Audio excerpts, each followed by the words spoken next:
Bonsoir, chers auditeurs de la radio La Vie FM de Jargo. Bonsoir, chers frères et chers sœurs en Christ. Ce soir encore de nouveau, nous avons le privilège, nous avons la grâce, nous avons la joie de vous présenter la voix des disciples de Jésus-Christ. La semaine passée, nous n'avons pas pu venir parce que nous étions en déplacement. Et ce soir, par la grâce de Dieu, nous sommes là encore pour partager la parole du Seigneur.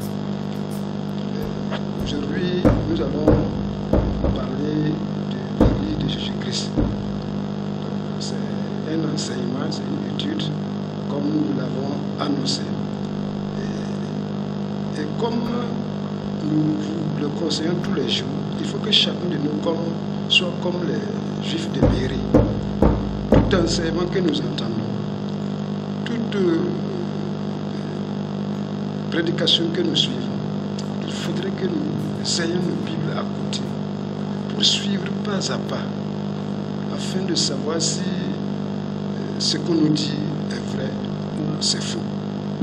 Voilà pourquoi je vous invite à prendre vos Bibles afin de nous suivre, car le thème que nous allons aborder aujourd'hui est un thème très profond, c'est un thème très doux.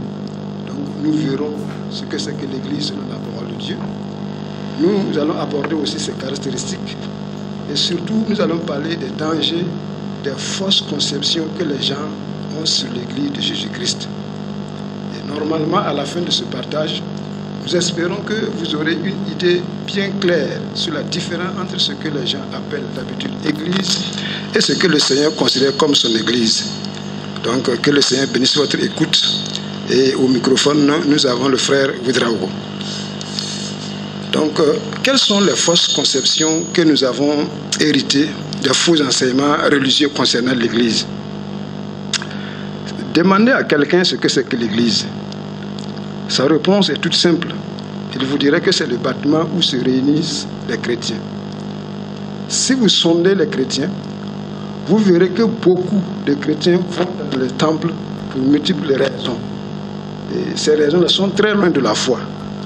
Soit ils y vont à cause de maladies, d'autres y vont à cause de la recherche de la fortune, à la recherche de la maternité, à la recherche du boulot, le désir d'être bien enterré quand on serait mort, ou bien le besoin de s'intégrer à une communauté religieuse. Si vous demandez à un chrétien où il adore le Seigneur, effectivement, il vous dira et vous donnera le nom d'une dénomination à laquelle il appartient. Demandez à un responsable d'une dénomination ou bien d'un temple quel est l'état de son assemblée.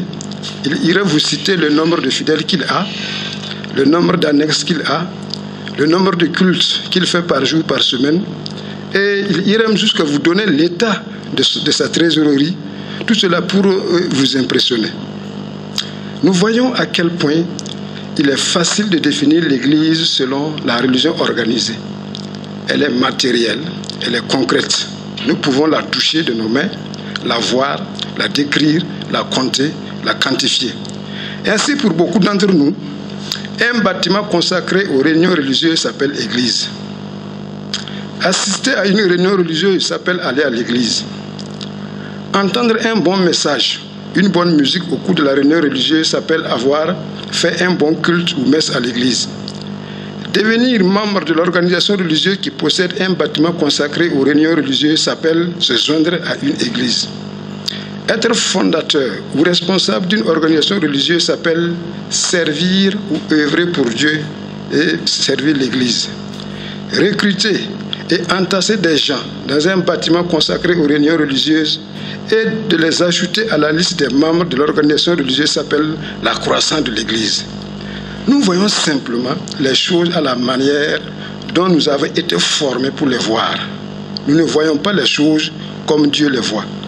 Voilà pourquoi Jésus dit dans Jean 3,12, « Si je vous ai parlé des choses terrestres et que vous ne croyez pas, comment croirez-vous si je vous parle des choses célestes ?» Voyez, frères et sœurs, prenons un exemple tiré de la parole de Dieu pour bien illustrer ce que nous voulons dire. À Nicodème, par exemple, Jésus a dit, il faut naître de nouveau. Si vous voyez dans l'évangile de Jean, chapitre 3, à partir du verset 3, voilà, donc immédiatement, Nicodème a ramené cela à un niveau humain en disant, comment un homme peut-il naître de nouveau alors qu'il est déjà vieux? Peut-il entrer dans le ventre de sa mère une deuxième fois et naître de nouveau? Alors que nous savons tous que Jésus parle ici d'une naissance spirituelle, et pourtant Nicodème, un homme brillant, un grand docteur de la loi, n'a pas compris ce que Jésus a dit en réalité. De même aujourd'hui, il y a des grands connaisseurs de la parole de Dieu, mais qui vont vous faire de terribles enseignements catastrophiques. Le vrai problème, c'est quoi? C'est notre compréhension. Nous sommes dans la même position que Nicodème, cherchant à imaginer une nouvelle naissance se passer comme une naissance physique. Nous avons à l'esprit des milliers d'idées sur ce qu'est l'Église, et la plupart de ces idées, de ces pensées-là que nous avons sur l'Église font partie de la tradition religieuse qu'on nous a enseignée, qu'on nous a transmise depuis des siècles. Elles sont terrestres, naturelles, humaines, mais jamais spirituelles.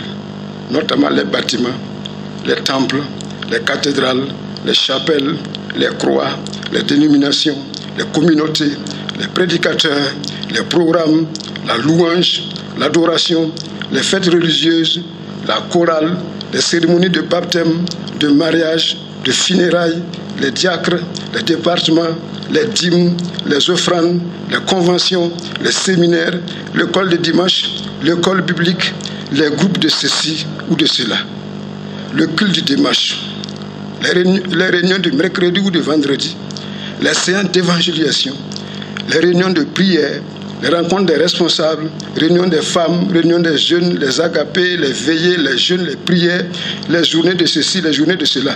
C'est ce à quoi vous pensez sûrement quand on vous parle d'église.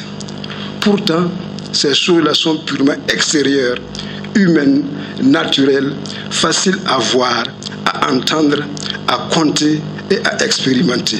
Donc elles ne sont pas spirituelles. Ces choses ne prouvent en rien la présence du Seigneur dans une assemblée. Voilà la façon dont nous voyons l'Église. Maintenant, rentrons dans la Bible. Rentrons dans la parole de Dieu. Que dit la parole de Dieu par rapport à l'Église que Jésus veut construire? Lisons simplement Matthieu 16, 18. Je lis. Et moi, je te dis que tu es Pierre, et que c'est sur cette pierre que je bâtirai mon église, et que les portes du séjour des morts ne prévaudront point contre elle. Gloire à Dieu.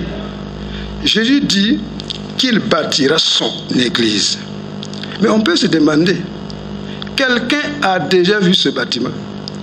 Où est ce temple dont Jésus parle?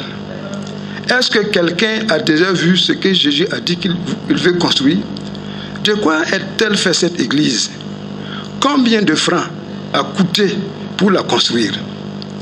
Jésus-Christ, ses premiers apôtres, les premiers chrétiens, l'ont-ils payé directement en liquide, ou bien ont-ils fait des appels d'argent, ou alors ont-ils fait des emprunts pour bâtir cette église-là? Est-elle située à Jérusalem? Cette église dont parle Jésus-Christ, est-elle à Bethléem, à Antioche, à Rome, à Ouagadougou, à Zorogo ici? Non, mes frères et sœurs. L'église dont Jésus-Christ parle est née de par sa mort, sa résurrection, son ascension et par l'effusion du Saint-Esprit le jour de la Pentecôte. Non pas dans une synagogue, non pas dans un temple, dans le temple de Jérusalem, mais en un endroit discret, un endroit caché où les disciples vivaient leur communion fraternelle. Bien avant que Jésus n'affirme cela, le mot église n'avait jamais été employé dans la Bible. Vous pouvez vérifier. Il est donc la première personne à prononcer le mot église. Pourtant, les temples des faux dieux, les synagogues des Juifs, le grand temple de Salomon existait déjà, mais il n'était pas appelé église. Quelle est alors cette église qu'il veut bâtir?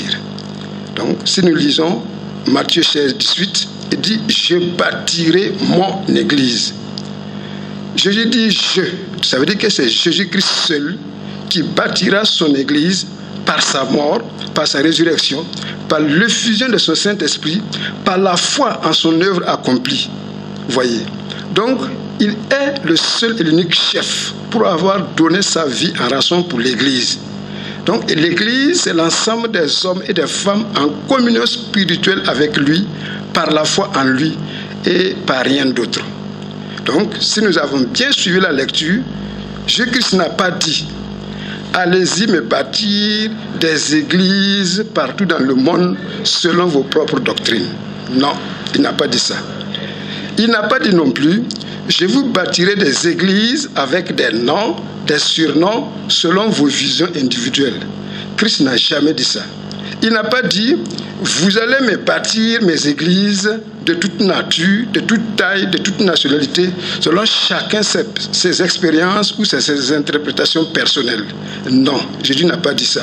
Il a dit que lui, et lui seul, bâtira son église dont il est le chef et l'unique constructeur et chef. Je défie quiconque de chercher partout et de trouver cette église dont Jésus dit qu'il construira comme étant une chose matérielle, une chose visible. Mais pourquoi cela? Parce que l'église est par nature spirituelle, venant de l'esprit, donc céleste et éternel. L'église n'est ni terrestre, ni naturelle, ni visible, ni temporelle. Pierre, par exemple, n'a pas pu comprendre immédiatement cette déclaration de Jésus quand il disait « Je bâtirai mon église ».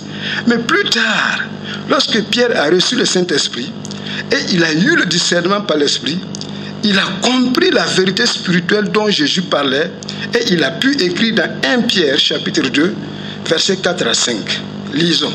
« Approchez-vous de lui, pierre vivante, rejetée par les hommes, mais choisie et précieuse devant Dieu. Et vous aussi, comme des pierres vivantes, vous avez édifié pour former une maison spirituelle, un saint sacerdoce, afin d'offrir des sacrifices spirituels agréables à Dieu par Jésus-Christ. » Gloire à Dieu. Pierre dit ici, approchez-vous de lui. Donc approchons-nous de Jésus, qui est la pierre vivante, qui est le roc, qui est la fondation, qui est le fondement, rejeté aujourd'hui par les hommes, mais elle est choisie et précieuse devant Dieu. Et vous aussi, c'est-à-dire les chrétiens, les vrais disciples, vous êtes aussi des pierres vivantes. Donc des pierres vivantes se posent sur la pierre vivante pour former une maison spirituelle, une maison en esprit, pas une maison physique, pas une maison terrestre, pas une maison matérielle, mais une maison spirituelle. Et ils forment un saint sacerdoce, vous voyez, un service saint, afin d'offrir à Dieu des sacrifices spirituels et non pas des sacrifices matériels qui sont agréables à Dieu par Jésus-Christ. Donc nous pouvons penser réellement que lorsque Jésus dit « Je bâtirai mon église », il parle de construire ou d'acheter un bâtiment, un temple ou une cathédrale quelque part à Jérusalem, à Rome, à Zorgo ici, de chercher un lieu propice pour que les gens y viennent pour servir Dieu comme ils le disent, de trouver un endroit où les chrétiens pourraient se rassembler pour des grandes cérémonies religieuses. Si vous pensez que c'est ce que Jésus veut dire, alors frères et sœurs, vous êtes comme Nicodème qui essayait de ramener une réalité spirituelle et céleste en une réalité terrestre de nature, ainsi les paroles du Seigneur. Jésus dit, je bâtirai mon église. Et donc nous savons que cette église n'est pas faite de main d'homme. Elle n'est pas organisée par l'homme. L'homme n'est ni l'auteur ni le créateur de l'église de Jésus-Christ.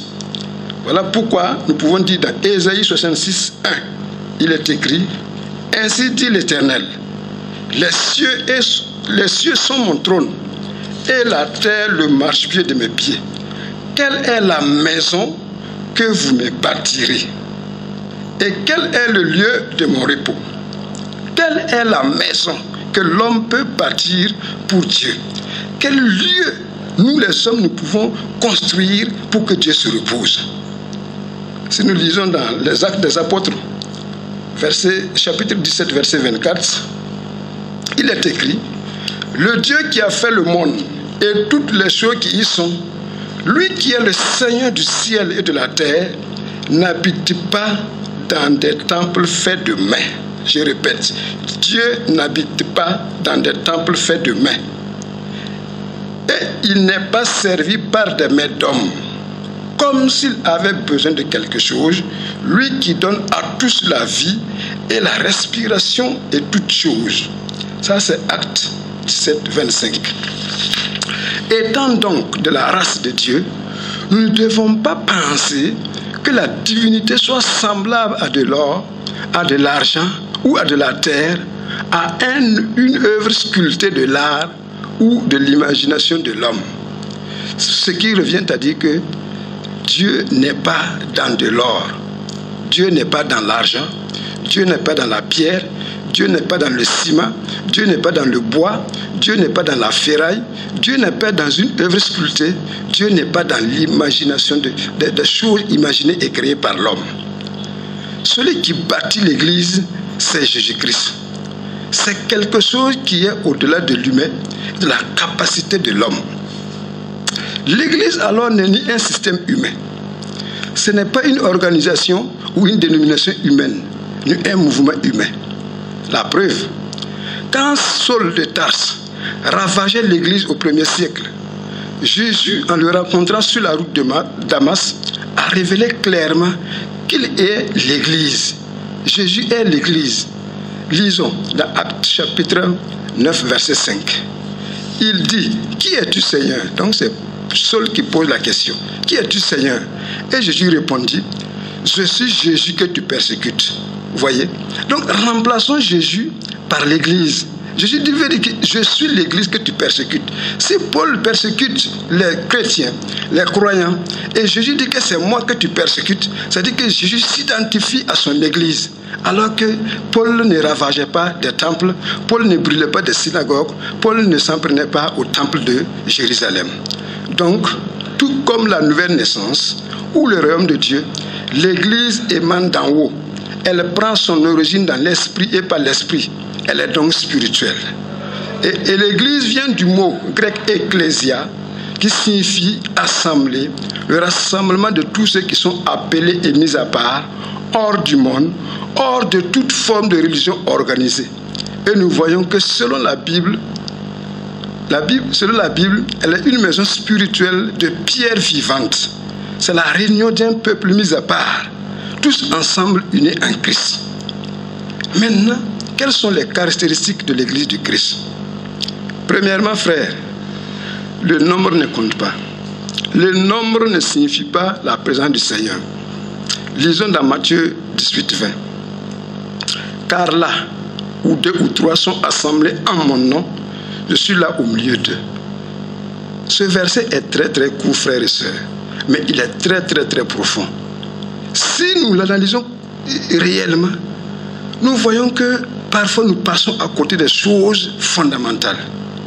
Frères, aujourd'hui, chaque religion, chaque dénomination évalue le nombre de ses fidèles, soit en milliards de personnes, soit en millions de personnes, soit en milliers de personnes. Jésus ne dit pas qu'il doit y avoir 2 ou 3 milliards de personnes pour que ça soit son Église. Il n'a pas dit qu'il faut qu'il y ait 2 ou 3 millions de personnes réunies, ou 2 ou 3 000. Il ne dit même pas 2 ou 300, ni 2 ou 3 dizaines. Mais est-ce que ce n'est pas comme cela que nous jugeons les choses? Combien de personnes avez-vous sur votre liste de membres? Combien de personnes assistent à votre culte le dimanche matin? Vous passez du temps à compter les gens, en anciens et en nouveaux membres, ainsi pour voir si votre temple grandit ou pas. Cela montre combien vous pensez que le nombre est si important pour Jésus. Pourtant, pour le Seigneur, ce qui compte, c'est sa présence au milieu de nous, même si le groupe se limite à 2 ou 3. La vérité, frères et sœurs, n'est pas dans le nombre de personnes qui se rassemblent, mais la vérité est dans le fait que, quel que soit notre nombre, et quel que soit leur nombre, elles sont assemblées en son nom et qu'il soit au milieu d'elles.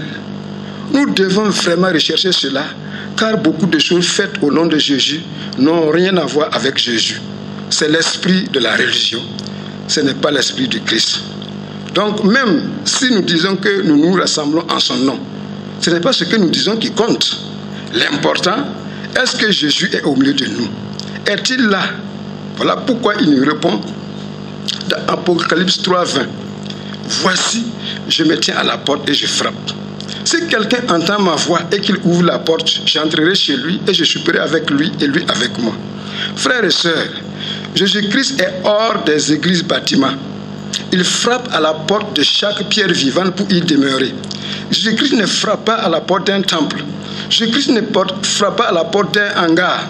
Jésus-Christ ne frappe pas à la porte d'une cathédrale. Mais il frappe à la porte du cœur de l'homme qui est une pierre vivante. Et c'est là qu'il veut demeurer. Donc rappelons-nous que l'Église est une maison spirituelle. Donc nous ne devons pas considérer les signes, les miracles, les manifestations, les sentiments, l'excitation, la bonne musique, le bon enseignement, les grosses dîmes, les grosses offrandes, le beau décor, le confort mondain, comme étant la marque de la présence du Seigneur Jésus-Christ.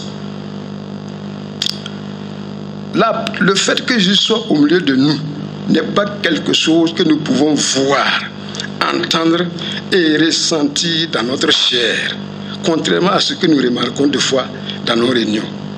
Voilà la raison pour laquelle, quand vous arrivez des fois dans des assemblées, on s'offre les salles de culte, voilà, avec des faux trucs, des astuces pour manipuler l'assistance.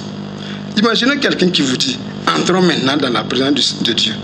C'est-à-dire que depuis que tu as quitté ta maison, Dieu même n'était pas là. Et vous étiez où depuis? Et c'est maintenant que vous dites « Entrons dans la présence du Seigneur ». Le Saint-Esprit arrive. Si quelqu'un vous dit c'est dans une assemblée, alors qu'il est censé déjà être en toi depuis la maison pour venir avec toi au temple. Ouais, parfois fermer les yeux pour recevoir le Saint-Esprit. Acclamer le Seigneur, hurler, sauter, rier, chanter, danser, prier de toutes vos forces. Tout cela, ça ne prouve pas que le Saint-Esprit est au milieu de nous. Il dit, là où 2 ou 3 sont assemblés à mon nom, je suis là au milieu d'eux. Ainsi, le nombre importe peu. Il ne compte vraiment pas. Parce que Jésus a dit 2 ou 3. Et ce n'est pas des choses qu'on nous enseigne sûrement dans nos assemblées. Alors, on ne va jamais nous enseigner ça. Ensuite, l'endroit où nous nous réunissons est aussi sans importance parce qu'elle ne signifie pas la présence de Dieu parmi nous. Où devons-nous nous réunir? Jésus n'a rien dit au sujet de l'endroit où doivent se réunir les 2 ou les 3 personnes. Il ne nous dit pas d'aller à l'église tel jour ou tel jour en particulier pour rechercher sa présence. Jésus ne nous dit pas d'aller à Jérusalem, à Rome, à Ouagadougou ou à Zorgo ici pour le rechercher là-bas.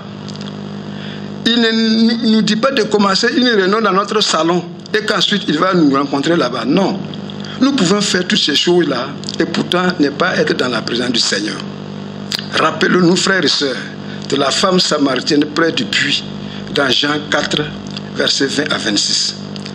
Elle a demandé à Jésus de répondre à une question religieuse sur l'endroit où sont censés aller adorer Dieu. Pour elle, les Juifs disent que c'est à Jérusalem qu'il faut aller adorer Dieu. Pourquoi? Parce que le temple là est là-bas. Mais les gens de Samarie disent que c'est dans les montagnes. Pourquoi? Parce que c'est là-bas que Moïse a pris la loi. Mais dans quel endroit devons-nous nous réunir pour adorer Dieu? Et quelle a été la réponse du Seigneur? Jésus lui dit, dans Jean 4, 21, « Femme, crois-moi, l'heure vient que vous n'adorerez le Père ni sur cette montagne, ni à Jérusalem. Mais l'heure vient, et elle est maintenant, que les vrais adorateurs adoreront le Père en esprit et en vérité, car aussi le Père en cherche de tels qui l'adorent. » Jean 3, 23. Simplement, l'Église est un groupe de personnes séparées du monde et de toute forme de religiosité et qui adorent Dieu en esprit en vérité, qui servent Dieu en esprit en vérité, qui aiment Dieu en esprit en vérité, qui combattent en esprit en vérité et qui font partie du royaume de Dieu en esprit en vérité. L'Église est une maison invisible, spirituelle, constituée de pierres vivantes qui offre des sacrifices spirituels à Dieu et qui forme en lui un temple spirituel. Voilà pourquoi, si vous lisez dans 1 Corinthiens 3, 17, Paul dit là-bas, si quelqu'un corrompt le temple de Dieu, Dieu le détruira, car le temple de Dieu est saint et tel vous êtes. Il dit dans 2 Corinthiens 6,16. Et quelle convenance y a-t-il entre le temple de Dieu et les idoles? Car vous êtes le temple du Dieu vivant. Selon ce que Dieu a dit, j'habiterai au milieu d'eux, et j'y marcherai, et je serai leur Dieu, et ils seront mon peuple. Vous aussi, dans Éphésiens 2, 22, il est dit, vous aussi, vous êtes édifiés ensemble pour être une habitation de Dieu par l'Esprit. C'est ça, et rien d'autre, mes frères. Cela n'a rien à voir avec les fêtes. Cela n'a rien à voir avec les lieux saints. Cela n'a rien à voir avec les objets saints. Cela n'a rien à voir avec les vêtements saints, avec les rites saints, les cérémonies saintes, les jours saints, les voyages saints, les pèlerinages, les programmes divers. C'est l'esprit et la vérité. Voilà l'unique critère qui compte dans le royaume de Dieu. Deuxièmement, c'est quel jour nous devons nous réunir? Si le nombre ne compte pas, si l'endroit est sans importance, c'est quel jour maintenant devons-nous nous rassembler? Est-ce une fois par semaine? Est-ce 2 fois par semaine? Est-ce 3 fois par semaine? Est-ce le jour du sabbat? Est-ce le samedi ou le dimanche? Nous sommes tellement esclaves de toutes ces choses-là, frères et sœurs. Voilà ce que nous faisons. Nous essayons de voir à travers notre conception religieuse et d'ajouter des choses à la simplicité de Christ. Qu'est-ce que Jésus a dit? Rien de tout concernant le nombre de fois où il faut se réunir ou l'endroit où la réunion doit se tenir. Il a dit, là où 2 ou 3 se réunissent ensemble en mon nom. Voilà. La religion est intéressée par toutes ces choses extérieures parce que c'est le seul moyen que nous avons pour nous mesurer aux autres. Voilà, on va entendre des gens dire, nous adorons Dieu le samedi, nous adorons Dieu le dimanche, nous respectons le sabbat, nous nous réunissons le jour du Seigneur. Et au milieu de tout cela, vous ne pouvez pas comprendre que l'Esprit de Jésus n'est pas lié par notre calendrier humain. Il n'est pas lié par nos règles et nos coutumes et nos habitudes religieuses. Il y a des gens qui continuent à vouloir respecter le dimanche comme étant le jour du sabbat ou bien le 7e jour de la semaine. Frères et sœurs, lisez très bien vos Bibles. La Bible dit que le premier jour de la semaine, c'est dimanche. Lisez dans le jour de la résurrection de Christ, c'était un dimanche et la Bible dit le premier jour de la semaine. Je vous raconte une petite anecdote. Un jour, j'étais avec un pasteur et nous allions pour saluer une famille endeuillée. Et nous avons croisé une sœur en Christ. Et le dimanche matin, après, elle vendait des arachides. Quand on s'est arrêté, le pasteur l'a salué, mais il lui a dit, toi, tu ne sais pas que c'est interdit de vendre des arachides le samedi? La sœur n'a même pas pu ouvrir sa bouche là pour répondre. Et j'étais tellement sidéré, j'étais tellement choqué. On n'a même pas pris le temps de vouloir comprendre la sœur. Elle est partie prendre les arachides à crédit, vendre les arachides, enlever le bénéfice pour aller payer de quoi à manger à son fils qu'elle avait au dos. Et nous, les religieux, nous la rencontrons. Au lieu même d'enlever 1000 francs, 2000 francs donnés à la sœur d'aller prendre soin de son bébé, nous nous reprochons de vendre des arachides un dimanche. C'est ça la religion, mes frères et sœurs. La religion condamne toujours. La religion n'aide pas. La religion ne libère pas. La religion rend esclave. La religion emprisonne l'homme dans des lois de mort. Vous voyez? Et aujourd'hui, plusieurs, on leur fait comprendre que tel jour, tu ne dois pas travailler. Dites-moi, si nous sommes toujours dans le sabbat, Christ est notre sabbat. Voilà pourquoi Christ dit, lui, le Fils de l'homme, est le maître du sabbat. Le sabbat était fait pour l'homme et non le contraire. Frère, c'était une parenthèse. Continuons. Comment se conduit la réunion quand nous nous retrouvons? Jésus a dit, là où 2 ou 3 sont assemblés en mon nom, je suis là au milieu d'eux. Donc nous avons vu que le nombre ne compte pas, l'endroit est sans importance, le jour où nous nous réunissons, il n'y a pas de pluie, c'est sans importance, mais quand nous nous réunissons, qu'est-ce que nous faisons? Il suffit seulement de lire la Bible dans le livre de 1 Corinthiens 14, à partir du verset 26 jusqu'à 36. Il est écrit, je lis, quand vous vous réunissez, chacun de vous a un psaume, c'est-à-dire un chant, un a un enseignement, un a une langue, a une révélation, a une interprétation. Que tout se fasse pour l'édification. Et que les prophètes parlent 2 ou 3 et que les autres jugent. Ça, c'est le verset 29. Et s'il y a eu une révélation faite à un autre qui est assis, que le premier se taise. Ça, c'est 1 Corinthiens 14, 30. Et les esprits des prophètes sont assujettis aux prophètes. 1 Corinthiens 14, 32. Car Dieu n'est pas un Dieu de désordre, mais de paix, comme dans toutes les assemblées des saints. 1 Corinthiens 14, 33. La parole de Dieu est-elle procédée de vous ou est-elle parvenue à vous seul? 1 Corinthiens 14, 36. Il y a quelque chose que je vais seulement dire avant de continuer. Regardez ce que dit le verset 29. Et que les prophètes parlent 2 ou 3 et que les autres jugent. Frère, qu'est-ce que nous ne voyons pas dans nos assemblées? Des gens qui se lèvent, ils parlent, ils disent n'importe quoi, ils mentent, ils racontent des histoires.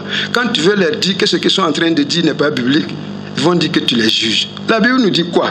Si le prophète parle, 2 ou 3 là, les gens doivent juger ce qu'ils disent. Si ce qu'ils disent ne vient pas de Dieu, on doit leur dire de se taire. Mais aujourd'hui, nous avons peur. C'est tout le contraire de ce que nous faisons. Vous voyez, tout est programmé pendant des semaines, des mois et même des années à l'avance, donnant ainsi à la chair de tout organiser à la place du Saint-Esprit. Raison pour laquelle nos cultes-là, ce sont des sacrifices morts, il n'y a pas de réelle repentance ni de délivrance. Les gens viennent et retournent chez eux avec les mêmes fardeaux.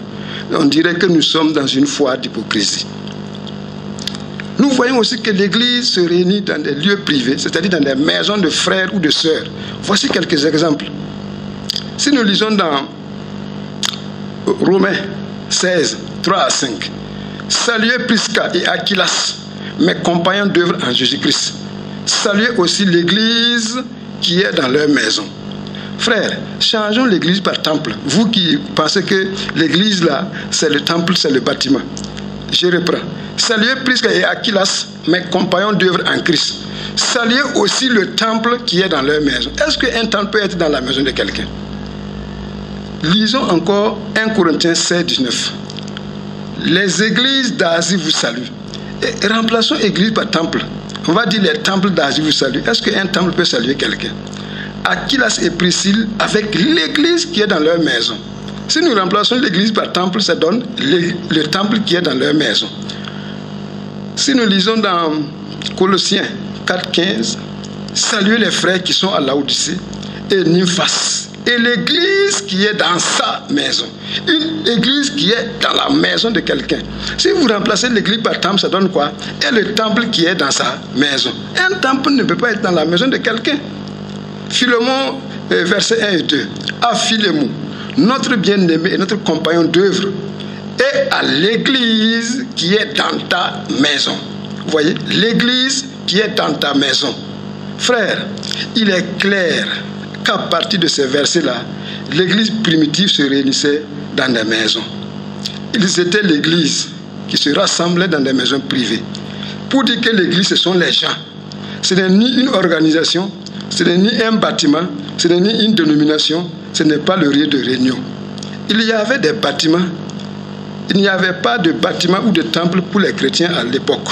On a commencé à construire ces bâtiments-là il y a de cela 1786 ans, à la suite des différentes déviations qu'ont connu la parole de Dieu.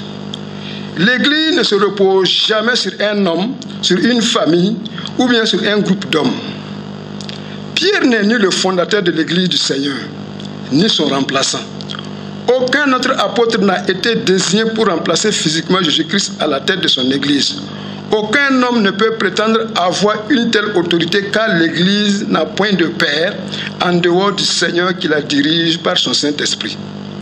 Si nous lisons dans Éphésiens 5, 23, comme aussi le Christ est le chef de l'assemblée, lui le sauveur du corps. C'est Christ qui est le chef de l'Église, c'est lui qui est le sauveur du corps. Lisons encore Colossiens 1, 18. Il a dit quoi?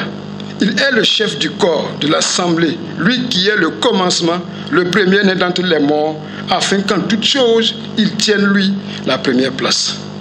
Ces versets, frères, par ces versets, nous voyons que personne ne peut prétendre être fondateur, protecteur Père, administrateur de l'Église de Jésus-Christ. Les hommes sont faibles, faillibles, mortels, et leurs œuvres sont imparfaites. Tout au long de l'histoire de la religion chrétienne, nous avons retenu des problèmes de succession, des querelles, des divisions, de la politisation et des scandales ignobles.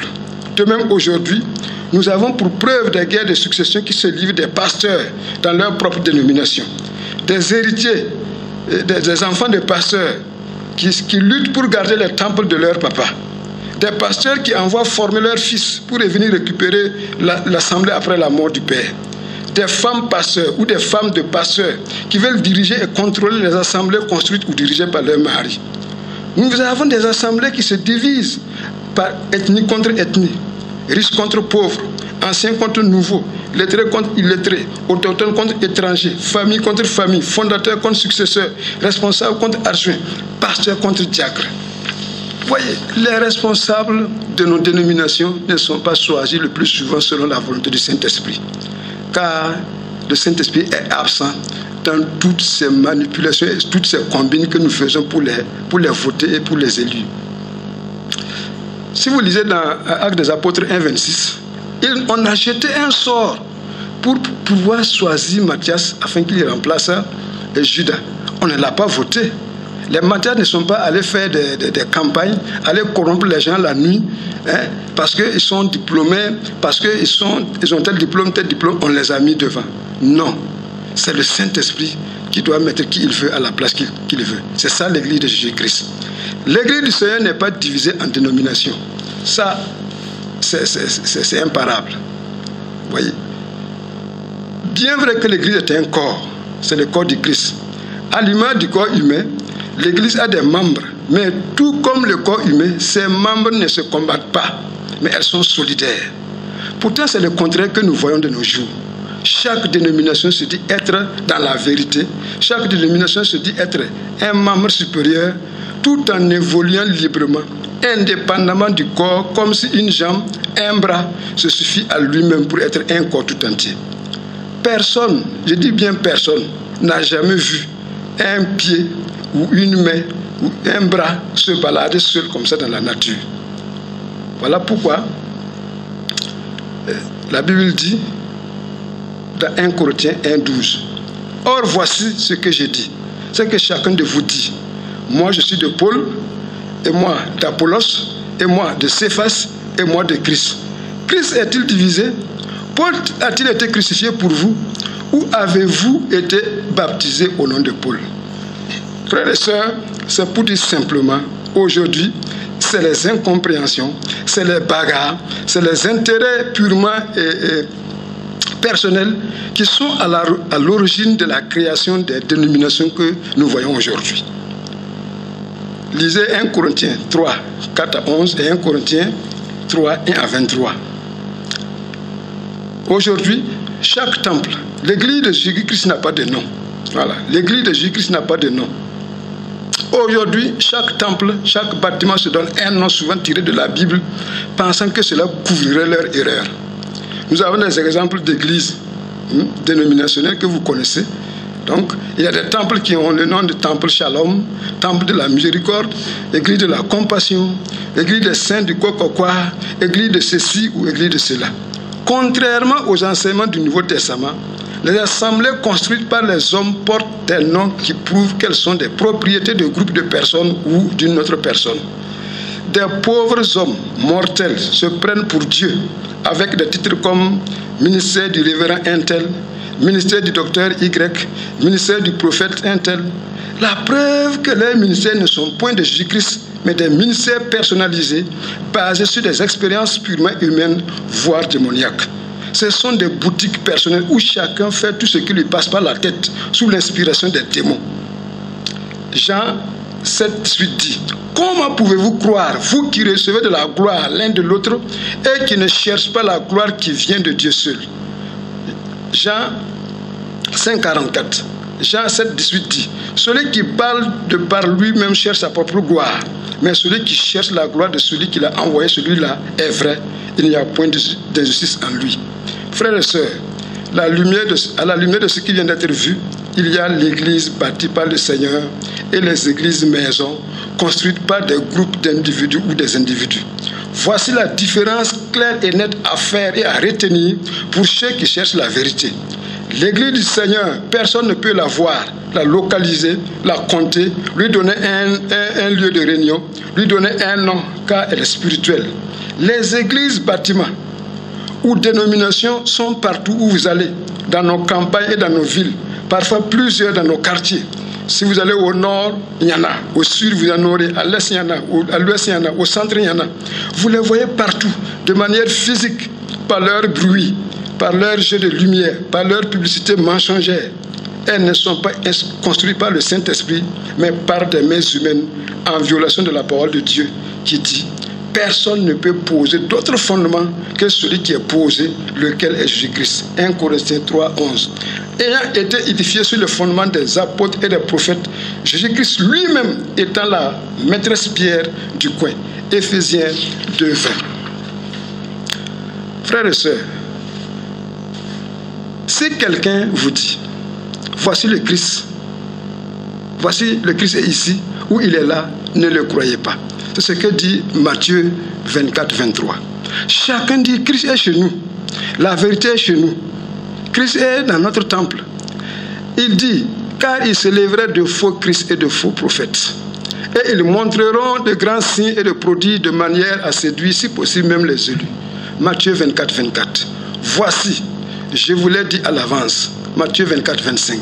Si donc on vous dit: voici, il est au désert, ne sortez pas. Voici, il est dans les chambres intérieures, ne croyez pas. Matthieu 24, 26. Frères et sœurs, le bâtiment, quelle que soit sa taille, sa beauté, son prix, son confort, la quantité de réunions qu'on y mène, ne peut pas être l'église dans laquelle le Seigneur veut siéger en esprit et en vérité. Tout temple construit, dédicacé avec des rites, pour lui donner une supposée onction ou présence du Saint-Esprit est un abri de démons. Tout lieu de culte, construit selon les normes, les formes et les rites ésotériques franc-maçonniques, est en réalité un hôtel démoniaque. Tout lieu de culte où on impose les mains au hasard sur les gens est un repère de démons.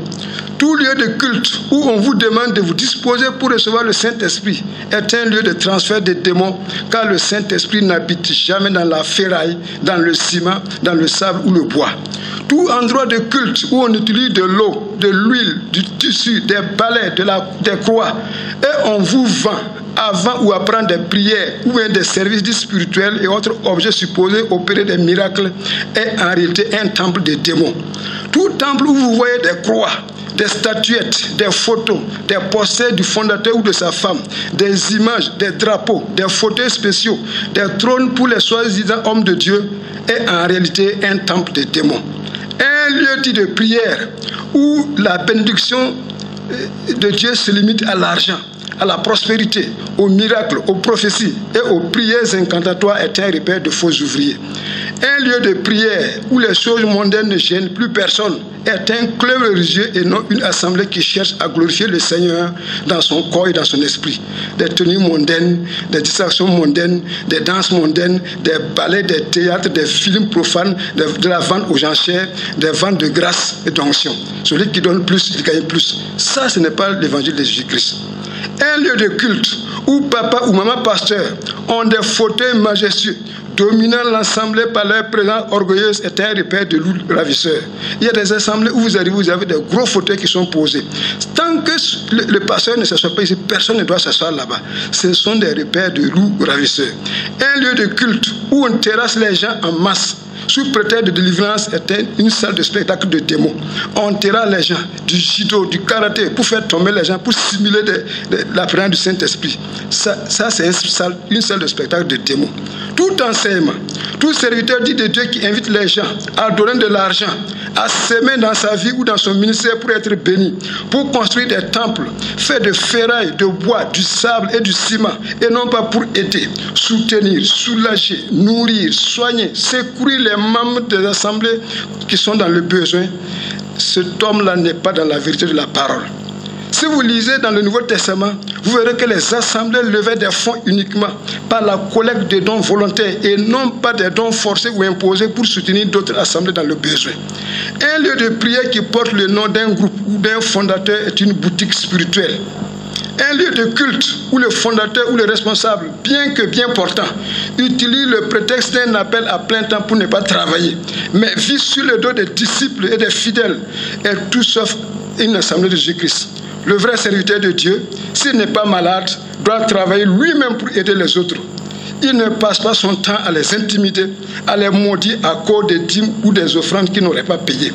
Jésus-Christ, Pierre, Paul et les autres apôtres avaient des métiers et ils travaillaient de leurs propres mains pour aider les autres. Un temple où on programme des miracles et des prodiges avec de la publicité n'est pas dans la vérité, car Jésus-Christ ou ses apôtres ne faisaient jamais de publicité pour leurs miracles. Vous ne verrez jamais dans la Bible quelqu'un se lever et dire « Oui, demain, venez à Béthanie, voilà, je vais ressusciter Lazare ». Les Jésus là n'ont jamais fait ça. Un temple dont le serviteur se dit loin de puissance, mais n'est pas dans la vérité de Dieu. Il ne prêche pas la repentance, il ne prêche pas le retour du Seigneur, il ne prêche pas l'amour du prochain, il ne prêche pas la sanctification, n'est pas un vrai ouvrier de Christ. Il utilise un feu étranger, car le surnaturel, le miraculeux, le spectaculaire ne viennent pas toujours de Dieu. Dieu n'est pas dans le feu, ni dans le vent, ni dans l'eau, ni dans l'huile, ni dans le tremblement de terre, ni dans le coup de tonnerre. Dieu est dans le vent doux et léger, c'est-à-dire la simplicité. Un lieu de prière dont le responsable vous exige de l'honorer par un nom ou un surnom, par des paroles, des gestes, des dons, des faux témoignages, et vous soumet à toute forme de menace, est un orphelinat religieux dans les griffes d'un esclavagisme religieux. Toute dénomination dont les responsables vivent dans l'opulence grâce aux cotisations des fidèles, qui eux, au contraire, vivent dans la misère absolue, n'est pas dirigée par le Saint-Esprit, mais par l'esprit du monde. C'est une escroquerie religieuse, tout comme on le fait en politique. Toute dénomination qui produit et vend des articles divers, des calendriers, des chapeaux, des pains, des t-shirts, au profit d'un groupe seulement de personnes, au détriment des fidèles, sous le faux prétexte de l'œuvre du Seigneur, est en réalité une boutique religieuse. Aucun exemple dans la Bible ne soutient ce commerce-là. En conclusion, que retenir, frère? L'Église du Seigneur Jésus-Christ est spirituelle, donc céleste et non terrestre et visible. Elle n'a point de nom particulier. Elle ne se repose sur aucun nom. Le nombre, le lieu, le confort, la richesse, les jours, les programmes de réunion ne sont point des critères de présence du Seigneur. C'est le Saint-Esprit qui dirige l'Église et la fait croître, mais jamais un homme ou un groupe d'hommes. Elle n'est pas non plus divisée en dénominations anciennes ou nouvelles, selon les intérêts des hommes. Elle adore Dieu en esprit, en vérité, et non pas avec des sacrifices charnels. Elle ne met point l'accent sur la puissance, mais elle s'appuie sur la colonne de la vérité. Tu n'es pas en Christ, frère, si tu es dans ce type de religion organisée, car c'est un système purement charnel et humain. Pour être véritablement en Christ, frères et sœurs, nous devons sortir de toute forme de religion organisée. Jésus-Christ se rencontre particulièrement hors du camp de la religion organisée. Lisez Ésaïe 52, 11. Et dit, partez. Partez, sortez de là, ne touchez pas à ce qui est impur. Sortez du milieu d'elle, soyez purs, vous qui portez les vases de l'Éternel. Si nous lisons dans Jérémie 51, 45, il est dit, sortez du milieu d'elle, de la religion organisée, mon peuple, et sauvez chacun son âme de l'ardeur de la colère de l'Éternel. Lisons 2 Corinthiens 6, 17. C'est pourquoi sortez du milieu d'eux et soyez séparés, dit le Seigneur. Et ne touchez pas à ce qui est impur, et moi, je vous recevrai. Et si nous lisons dans Apocalypse 18, 4, il est écrit, et j'entendis une autre voix venant du ciel disant, sortez du milieu d'elle, mon peuple, afin que vous ne participez pas à ses péchés et que vous ne receviez pas de ses plaies. Au temps d'Adam, frères et sœurs, il eut un seul jardin où l'Éternel venait voir l'homme, pas deux. Avec Noé, il eut une seule arche avec laquelle Dieu sauva les survivants du déluge, pas deux. Avec Moïse, il eut un seul tabernacle dans lequel Dieu se manifestait, pas deux. Avec Salomon, il eut un seul temple construit des mains humaines selon la volonté de l'Éternel, pas deux. Avec Jésus-Christ, il a construit une seule et unique église spirituelle, céleste et éternelle, pas deux. Si aujourd'hui, nous appartenons à des églises bâtiments, et nous disons que nous sommes dans l'église de Jésus-Christ, Nous flattons que nous sommes dans la vérité. Ces églises bâtiments sont faits de pierres mortes et de mains d'hommes. Il y a lieu, frères, pour chacun de nous, individuellement, de se poser les bonnes questions et de prendre position pour la vérité. Et la vérité, c'est Christ. Et Christ est la vérité. Si nous lisons dans Jean 1,31, il est dit, si vous persévérez dans ma parole, vous serez réellement mes disciples. Frères, c'est dans la parole du Seigneur que nous devons persévérer. Ce n'est pas dans la doctrine des dénominations, ce n'est pas dans la doctrine d'un fondateur, ce n'est pas dans la doctrine d'une église bâtiment que nous devons persévérer. Nous devons persévérer dans la vérité. Et c'est ça qui fera de nous des vrais disciples. Que le Seigneur vous bénisse. Donc c'était la voix des disciples de Jésus-Christ. Donc vous pouvez nous appeler au 63 85 64 24. Vous pouvez nous écrire les mails, un courriel, les disciples de Jésus-Christ @gmail.com.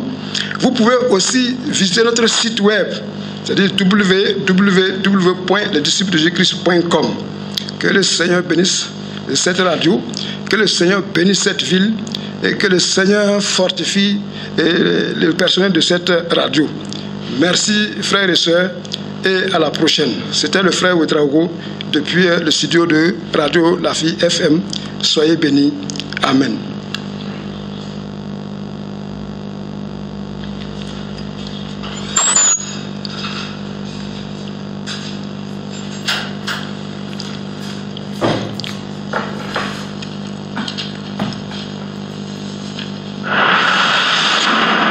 La Vie FM, c'est celle que je préfère.